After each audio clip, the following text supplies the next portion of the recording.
Dios le bendiga, Dios le guarde. Siempre para mí es un placer estar con ustedes cada martes y que ustedes nos permitan entrar en sus hogares. Mi nombre es Jonathan Pierre y iniciamos Mundo Cristiano.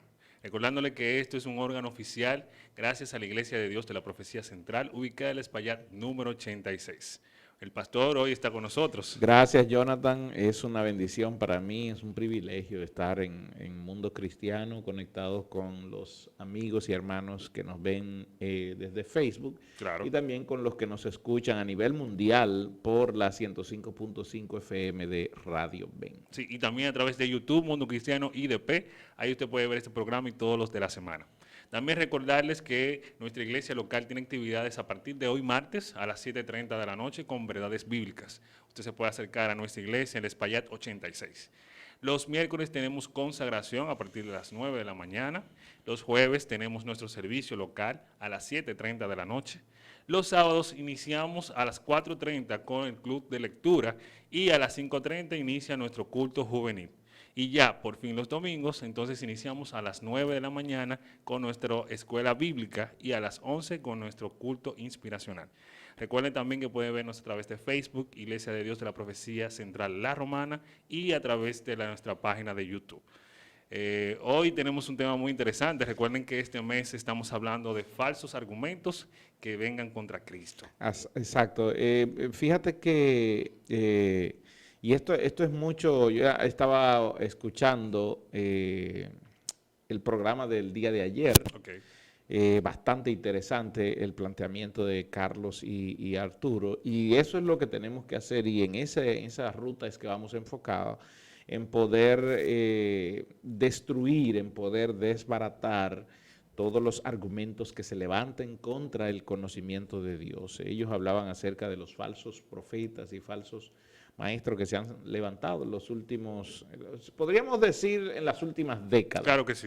Porque en la historia de la iglesia no se registra nada igual, pero desde la década de los 80 para acá, estamos llenos por donde quiera de apóstoles y profetas. Asimismo, realmente se ha levantado, todo lo que se levanta siempre nace desde la iglesia. Exacto. O sea, no es desde el mundo, sino desde adentro. Claro. Salen esos falsos profetas, esos falsos argumentos sobre Cristo. Porque la iglesia tiene el poder de destruirse a sí misma. Así mismo. por nosotros los hombres. Por nosotros los hombres. Muchas veces por falta de conocimiento de la misma palabra y entendimiento a través del Espíritu Santo. Es. En el día de hoy tenemos un tema basado en la resurrección de Cristo. Se llama el sepulcro vacío, el Cristo resucitado.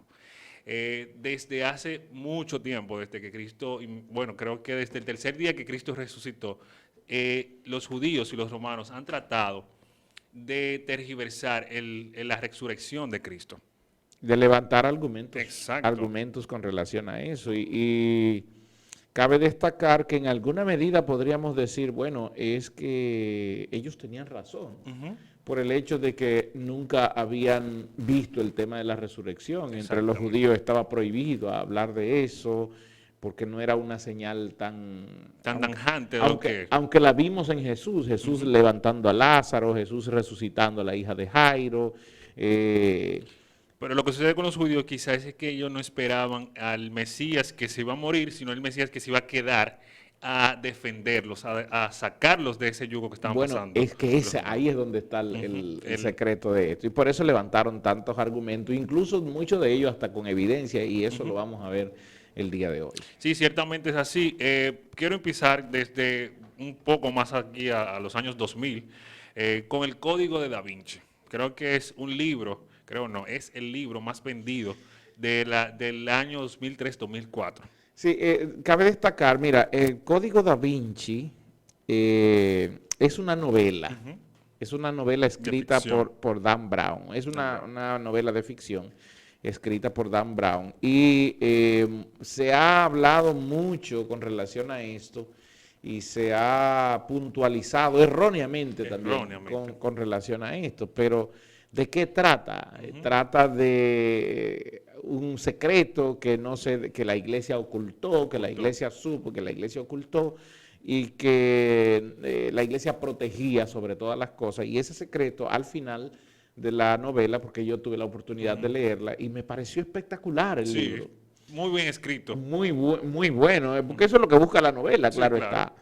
El secreto que la iglesia protegió durante muchos años fue la descendencia de Jesús. Exactamente. Que supuestamente había tenido con María Magdalena. Exactamente. Sí, eso fue uno de los falsos argumentos que también levantaron dentro de ese código y que se puede ver que el mundo lo ha cogido. Aparte de que fue una novela, el mundo la cogió. Pero un punto importante de esa novela fue la resurrección de Cristo. Muchos, o sea, vi un momento del personaje que decía que la resurrección de Cristo nunca pasó, sino que fue un engaño de los discípulos. Y aquí entra una primera pregunta que quiero que vayan analizando aquellos que están escuchando. O sea, ¿daría usted la vida por una mentira? Exacto. Y yo creo que aquí debemos de empezar. Si la resurrección de Cristo hubiera sido mentira, ¿qué pasaría? O sea, ¿por qué los discípulos dispusieron su vida para morir por una mentira? De hecho, lo que nos mantiene a nosotros en pie el día de hoy como cristianos fue la resurrección, no fue la muerte de Cristo, sino su resurrección en la cruz, 3 días después de la crucifixión. Es lo que mantiene a la iglesia en pie, es lo que le da esperanza, y esa esperanza es la que habla el apóstol Pablo en sus diferentes cartas sobre la resurrección de Cristo de los muertos. Justamente así, desde los años de los romanos, ellos establecían que Cristo no había sido sepultado en la tumba de José Armenterio, porque ya que este era su discípulo, dijeron que cuando lo bajó de la cruz se lo llevó y lo tiró en una fosa común. O sea, eso fue uno de los puntos que establecieron. Otros establecían que Cristo, como duró 3 días en el sepulcro, pudieron ver a animales que entraron y se lo comieron. O sea, establecieron tantas teorías. Es increíble cómo el mundo planea tantas teorías para argumentar falsos testimonios contra Cristo, mientras que nosotros, lo que creemos la verdad, solamente tenemos una sola verdad. Una sola verdad. De que vimos al Señor. Sí, esa verdad se basa en la esperanza de que Cristo resucitó de los muertos. Fíjate, hay algunas evidencias, y tengo aquí datos específicos de evidencia de que Cristo no resucitó.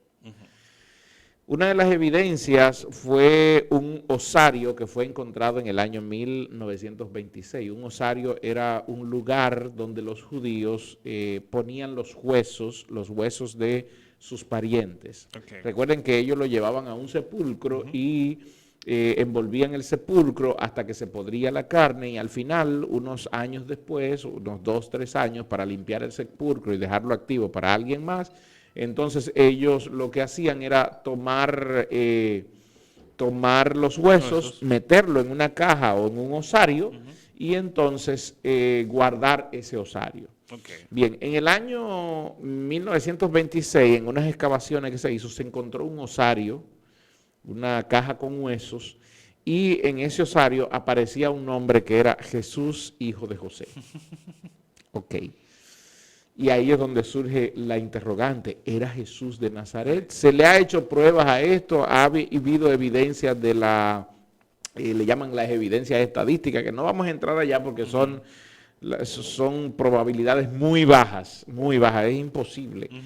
Pero hay evidencias, por ejemplo, la evidencia del ADN, que luego se encontró otro osario en las mismas cuevas, que era el osario de Marianne, así mismo. Okay. Y entonces todos han argumentado de que esta Marianne era Mara de Magdalena o María de Magdalena. Ok, María Magdalena. Y los osarios se encontraron prácticamente uno al lado de otro. Y ahí es donde surge la evidencia de ellos. Pero lo primero es que no existe prueba de ADN, porque ¿de dónde van a sacar el ADN? Exactamente. Ya han pasado 2000 años, lo que se encontró allí no tiene evidencia. Se le ha hecho una prueba del carbono 14 y se ha datado de que esos huesos corresponden al siglo VII. Al siglo VII, es decir, toda la evidencia se ha caído. Hay que destacar también que en el siglo I, ¿cuántos hombres había en la región que se llamaban José? Exactamente. Porque José era un nombre muy común. Y quién sabe si había otro Jesús. Exactamente. ¿Cuántos hombres había que se llamaban José? Y después de Jesús, ¿cuántos Jesús más habían? Exactamente. ¿Cuántos Esteban habían? ¿Cuántos Alejandro habían? ¿Cuántas María Magdalena habían? ¿Cuántas Marías habían? ¿Te das cuenta? Entonces, son pruebas, son evidencias, que ellos la resultan como evidencia para quitarle peso al tema de la resurrección, como se le quitó peso también por decir quienes lo encontraron fueron las mujeres, quienes vinieron diciendo que, no, que la tumba está vacía, y luego Pedro se manda para allá. Pero como los judíos no aceptaban el testimonio de las mujeres, sino de los hombres, entonces quitaron peso por esa parte. Por esa También parte. habían otras cuestiones como de que el cuerpo se lo habían robado, pero hay dos cosas: se habían robado el cuerpo, pero el sudario estaba todavía en el cuerpo. Se habían robado el cuerpo, pero después Jesús aparece. Aparece. Se habían robado el cuerpo y los seguridad estaban ahí. Y esto es evidenciado, como se dice más adelante, lo dice Lucas más adelante, es evidenciado por más de 500 hermanos. Es decir, si el cuerpo no está y hay 500 personas que evidencian, que vieron al resucitado, entonces, ¿a quién voy a creer? ¿A los argumentos, a las supuestas evidencias que tienen los estudiosos, o a aquellos que lo han visto presencialmente? Porque tanta gente no se va a juntar para mantener una mentira por tantos años. Exactamente, que ahí es el punto donde debemos de llegar. O sea, todas estas personas dieron su vida por Cristo. O sea, Pedro fue crucificado, otros fueron apedreados, otros fueron desgarrados totalmente. ¿Y cree usted que una gente no iba a confesar, a decir que todo era mentira? Iba a decir por una mentira no creo que ellos hubieran muerto. No. Por una mentira, cuando algo es mentira, bueno, hay que ser muy valiente para, sabiendo que es mentira, y tú dar tu vida por esa mentira. Así es.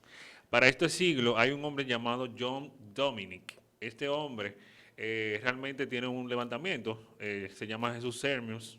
Él era un ex sacerdote y ha levantado argumentos sobre algunas teorías sobre Jesús y sobre todos sus milagros. Según él establece que los milagros que ha establecido, que hizo Jesús en el tiempo pasado, no todos fueron verdaderos. Algunos simplemente fueron algunos ilustrativos para poder entender mejor su proceso aquí en la vida, ya que no iban acordes con las leyes de la naturaleza. Entonces, la ilustración allí quien la hace es el escritor, no Jesús. Exactamente. De por sí. Entonces, ¿de dónde él saca la prueba evidencial de eso? Porque te das cuenta que simplemente son argumentos. ¿De dónde tú sacas la prueba evidencial? Porque si nos vamos entonces a la prueba jurídica, que es la prueba que se hace una vez en el tiempo, ¿cuánta gente atestiguó eso? Porque hay diferentes pruebas. A temas históricos no podemos hacerle método científico. No. Es imposible, porque el método científico se le hace a cosas repetitivas. La gravedad todavía sigue siendo ley el día de hoy, claro, porque se sigue probando. La inercia sigue siendo ley, sí, porque se sigue probando. Las leyes de Newton, las leyes de la termodinámica son leyes, sí, porque se siguen probando. Pero ese tipo de cosas, ¿se puede probar con el método científico? No. Para eso se usa el método jurídico, que es verificar las fuentes. La cantidad de fuentes son las que me hablan de la evidencia real de lo que se hace. La pregunta es, este señor, ¿dónde están sus evidencias? ¿Cuáles son las evidencias que tiene? Simplemente son argumentos, y el mundo está lleno ahora mismo de personas que argumentan. Entonces, ¿a quién debemos creer nosotros los cristianos? De este lado está el que argumenta, y de este lado está el que pone las cosas con prueba, el que redarguye, porque eso es, la palabra redarguir significa presentar prueba. Entonces, ¿a quién debo yo obedecer o a quién debo seguir? Al que presenta argumentos, aunque parezcan bonitos e interesantes, pero que no tienen prueba, no tienen base, o al que presenta las cosas con pruebas tangibles y verificables. Porque el caso de Jesucristo, de su nacimiento y de su vida, la historia lo certifica. Y aún certifica la historia su muerte y resurrección.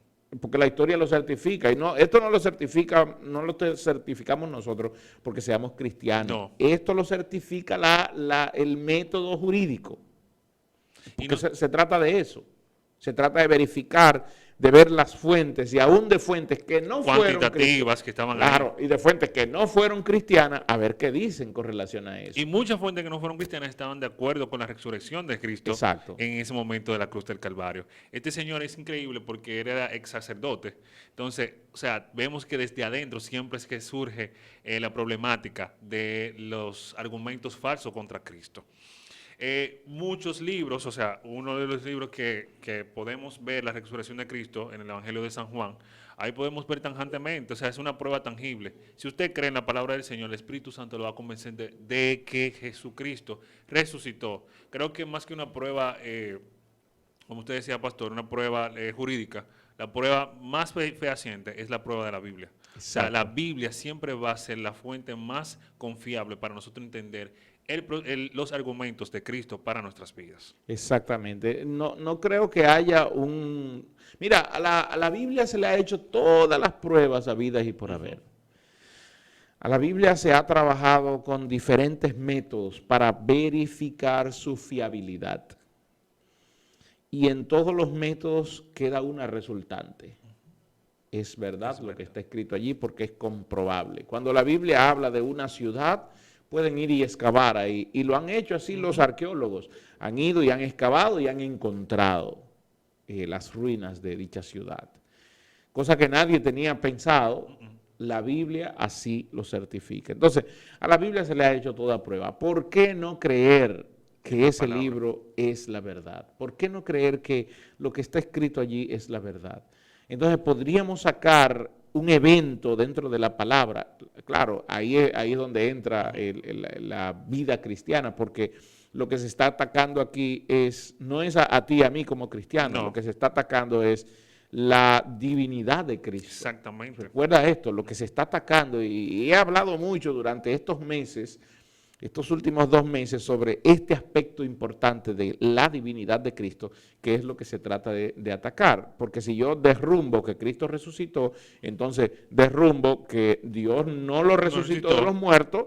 Primero, derrumbo que Él no está sentado a la diestra del Padre, derrumbo que Él no es el mediador entre Dios y los hombres. Derrumbo su nacimiento. Claro, no, tal vez su nacimiento no lo derrumbe, pero derrumbo de la forma milagrosa que sucedió. Pero derrumbo el Evangelio. Exactamente. Porque es que el Evangelio se sustenta sobre la base de la resurrección. Amado amigo, amado hermano, mire, el Evangelio, todo lo que la Biblia engloba, enfoca, está dirigido hacia el punto específico del Evangelio de Jesucristo. Exactamente. Todo lo que se habló en el Antiguo Testamento y todo lo que habla el libro de Hebreos presentando la fe, está diciendo, todos aquellos murieron, cuando Hebreos 11 habla de esto, todos aquellos hombres murieron, fueron traspasados de espada, comidos por leones, perseguidos. Y Hebreos dice al final, todos aquellos murieron sin ver. Exactamente, la promesa. Nosotros hoy tenemos la prueba evidencial de su resurrección y el Evangelio de Jesucristo está sustentado en esa prueba evidencial. Si nosotros a esa prueba evidencial le quitamos que Jesús resucitó de los muertos, hermanos, se cayó el Evangelio. Todo, se cayó el Evangelio. Por lo tanto, ¿qué va a hacer Satanás? Cuando Satanás ataca a un cristiano, no es porque tú seas Juan Pérez que te ataca, es para derribar la figura de Cristo en ti, porque el problema no eres tú, es Cristo. Exactamente, inmediatamente derrumba la prueba de Cristo en ti, ya está derrumbando todo el argumento en tu vida que tú habías creído todo este tiempo. Porque hay personas que dicen, Satanás me quiere atacar, ¿y tú quién eres? Que no es por ti, no eres tú el asunto, es Cristo. Satanás lo que busca derribar es la vida de Cristo en ti. ¿Por qué? Porque Él es el enemigo de nuestras almas. No eres tú, es la vida de Cristo en ti, porque desde que tú caes, ya Satanás no vuelve a prestarte atención, ya caíste, derribé, tú no vuelves a creer en Cristo. Exactamente, entonces, y esa es la finalidad de que lo creas. Exactamente, entonces, de esto se trata el tema de la resurrección, de echar abajo, por eso la importancia de la resurrección de Cristo y por eso el ataque directo de Satanás hacia el tema de la resurrección o al tema de la divinidad de Cristo o al tema de la Trinidad. De la Trinidad. ¿Por qué? Porque la base fundamental del Evangelio está en eso. Está en la resurrección de Jesucristo de los muertos, está en la persona del Espíritu Santo haciendo un trabajo en nosotros, está en Cristo como mediador del nuevo pacto, como nuestro abogado, nuestro defensor. Y en la promesa de que Él regresará. Y en la promesa de que Él regresará. Pero si tú tumbas la resurrección y le muestras a la humanidad que la resurrección no fue verdad, todo lo demás se cae. Sí, efectivamente. Y cuando se cae todo lo demás, entonces ya se pierde el Evangelio y ya tú no dejas de predicarlo. O sea, vemos por eso gente que cayó, o sea, perdió la confianza en el Señor Y al momento de perder esa confianza, esa creencia, entonces deja de predicar el evangelio y deja de vivir una vida agradable al Señor. Exacto. Pero el mensaje que queremos llevar todos estos meses aquí, querido oyente, es que no se deje tergiversar por las malas enseñanzas, como decían los Arturo y Carlitos ayer, sobre esas malas enseñanzas que sean falsos profetas dentro de la misma iglesia. Exacto. O sea, debemos de conocer profundamente la palabra del Señor, que es saber qué es lo que nos dice la palabra y qué dice el mundo. Es importante, y lo predicaba usted el domingo, es importante conocer aquello que está allá afuera, qué religiones hay allá afuera, qué promueven allá afuera, para nosotros tener una base para defender el evangelio, ser apologéticos en esta parte. Tú sabes que la palabra resurrección aparece en 41 versículos del Nuevo Testamento. Y como base de nuestra fe, como base de lo que creemos y de lo que somos como cristianos, porque con Cristo hemos muerto y hemos resucitado. Y eso lo manifestamos aún en el bautismo. El bautismo es la señal pública, como yo le decía a alguien, el bautismo es la señal pública que tú estás diciéndole a este mundo, a todo el que te ve, el nuevo hombre nace de las aguas y el viejo hombre quedó ahí enterrado. Es decir, que todos esos argumentos son simples argumentos falsos sin base. Una vez más lo digo, no existe una sola base evidencial que pueda hacernos, a muchos sí que no conocen la palabra de Dios y que no conocen lo que hubo allí, Cristo levantándose de la tumba, rompiendo el sello romano. El que no conoce eso fácilmente cae porque su mente es débil. Pero nosotros, los que tenemos argumentación para redarguir ese tipo de cosas, tenemos que atacar y decir, eso es una falsedad. O decirle a la gente, preséntame tus pruebas que yo te voy a presentar las mías. Y las mías no solo van a ser pruebas evidenciales, sino que van a ser aún pruebas jurídicas probadas. Y jurídicas, históricas, o sea, probadas. Todas. Y los materiales que voy a buscar para eso, incluso no son ni cristianos. Son de personas que empezaron a estudiar el tema y al final terminaron siendo cristianos. Porque se dieron cuenta, óyeme, contra esto no se puede. Y al final terminaron diciendo, Cristo resucitó. Y si Él resucitó, entonces todo lo que predican en el Evangelio es verdad. Es verdad. Es que, pastor, o sea, vuelvo y lo repito. Si estos argumentos hubiesen sido verdaderos, no sacarían tantos argumentos. Sí, exacto. O sea, no hubiera tantos.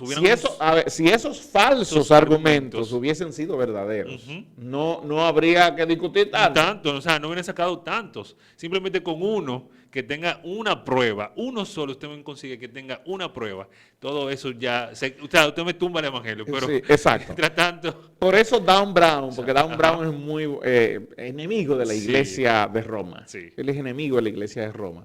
Por eso tuvo tanto éxito en su libro, porque atacaba un punto tan sensible. Pero la mayoría de los del prelado, del clero de la iglesia de Roma, no lo vio así, sino que vio un ataque a su fe. Y no lo vieron como una novela. Y él sabía, como era un tema contradictorio, voy a subir este tema contradictorio, voy a escribir acerca de eso. Y la novela fue un éxito. Fue un éxito, vendió 30 millones de ejemplares. De hecho, el libro es sí, es delicioso.